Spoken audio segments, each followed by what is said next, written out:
The last video I did answering common questions with the Range Rover did fantastically well, so I thought I would go ahead and before the 4 Series departs within the next few days, I thought I would go ahead and answer some of the common questions I get about this car. Now, unfortunately, a lot of people have perceived my opinions about the 4 Series in a very different way than they have the Range Rover, so these questions are a bit more rude. Nevertheless, it should still be interesting because I've tried to pick some of the better questions, not just the ones of why are you such a dumbass. So let's go ahead and jump into the video, starting with question number 1.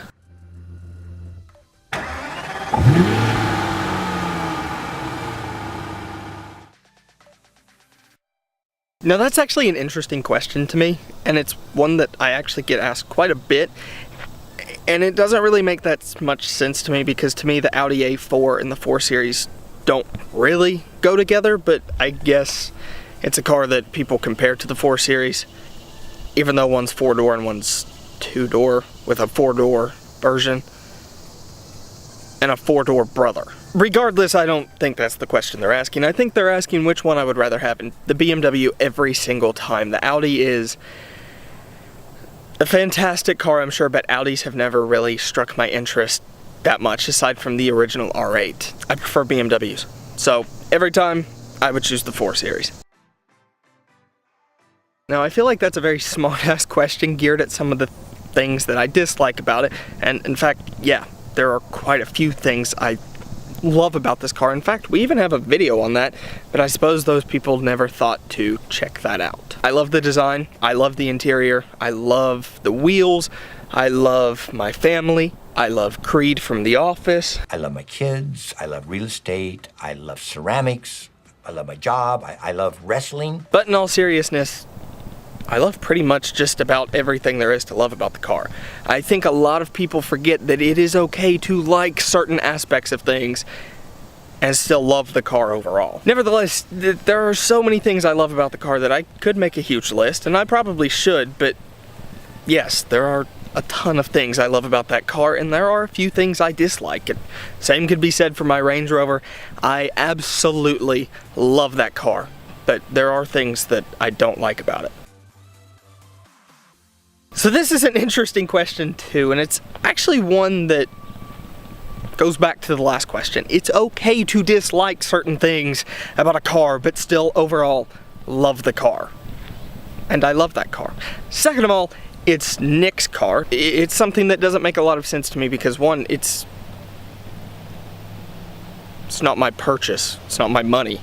I don't care what Nick drives. I typically say we in the videos, meaning us, because we spend so much time together working. And on top of that, when we were driving the car last year, we really did split the driving very close. Now, I think last year I clocked 10,000 miles in that car, so I have a pretty good perspective of what it's like to drive. This is an interesting one to me too because I have very little experience with BMW's 6-cylinder. In fact, I don't know. I love the 428. I've been told that it is harder to maintain than the 435i. I don't know if that's true. That's what mechanics have told me. They've told me that working on the 4-cylinder engine with fixing all of the oil leaks and everything is much more difficult in the 4-cylinder than it is the 6-cylinder.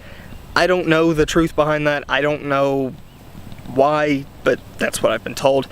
To be honest, the 4-cylinder is a great engine, and I love the 428i. Now, given the choice, I would love to try a 435, but I'm fine with the 4-cylinder. It makes plenty of power, and I think it sounds amazing.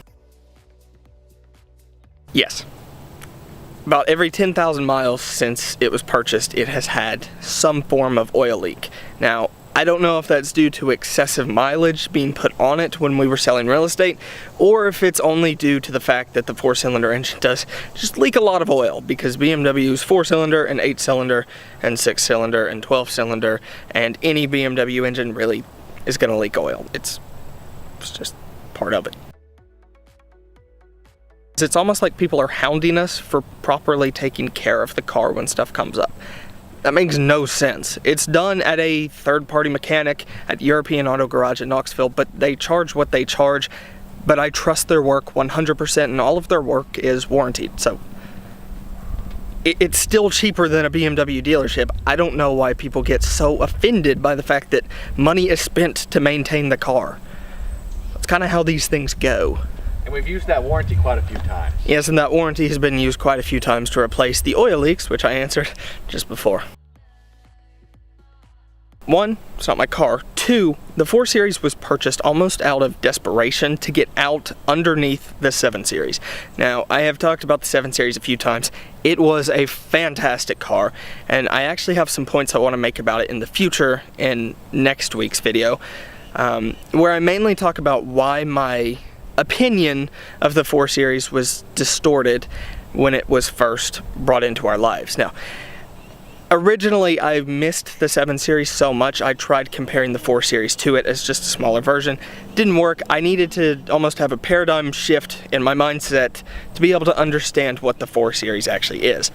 And it's a completely different car, and I know that's easy to see on paper, but when you go from the 7 Series to the 4 Series, almost out of desperation and fear of the 7 Series never running again, it almost feels like your hand was forced and there was no choice there. So that's a bit why my opinion was distorted, but I'll talk about that in another video. Why it wasn't looked more into, it was. But it's not my car. The thing is, it was looked into, but at the end of the day, it was still purchased out of desperation to get away from the 7 Series. It was the first dealership that really didn't notice the paintwork on the 7 Series and didn't notice all of the other problems with it. And it wasn't until later that after we had the 4 Series that we went back to the 7 Series and said, hey, can we get all of the oil out of the trunk? In which case, the sales manager looked at us like, oh. That car then later went to auction and sold for much, much, much less than what they gave for it. But, hey, it's the circle of getting fucked. The 4 Series has so many miles on it because last year we sold real estate. We sold real estate from, like, I think we were licensed in March 2017 to February 2018, is that correct?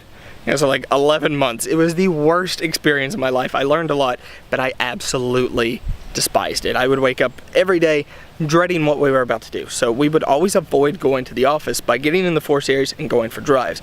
And on top of that, when you're showing multiple properties a day and always on the run, the miles add up quickly. Any real estate agent will tell you that they put a stupid amount of miles on their cars if they're actually good at it. And as much as we hated it, we were actually good at it. And that's kind of the bad part, but that's how many miles were put on it last year just because of real estate alone. We also travel quite a bit. We went to Florida a few times. We went to Cleveland, Indianapolis. We've been to Atlanta a ton of times, the Blue Ridge Parkway. Just, it's been everywhere. My favorite feature about the 4 Series really isn't a feature, it's just more of the embodiment of the 4 Series. It's the design, it's the overall looks of the 4 Series, and it's everything the 4 Series is. It is beyond one of the best German sports cars ever. And I know that's a bold claim to make, and I know I've not driven some of the other all-time greats, but for a consumer sports car that is really at this point very cheap and affordable, it's hard to beat it. That's what she said.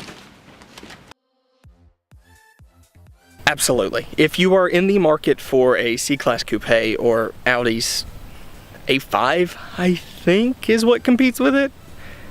Maybe. I'm not an Audi fan, and as much as I love cars, I just care nothing about Audi. Yeah, I would take the 4 Series over any other sports coupe, and really I would take the 3 Series over any other sports sedan aside from the Jaguar or Jaguar XE or XF.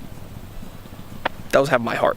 But yeah, I would completely 100% recommend getting the 4 Series as long as you have some budget set aside for repairs, which that's with any of those cars. So anyway guys, thanks for watching this video. If you enjoyed, leave a thumbs up and subscribe. I'll see you next time.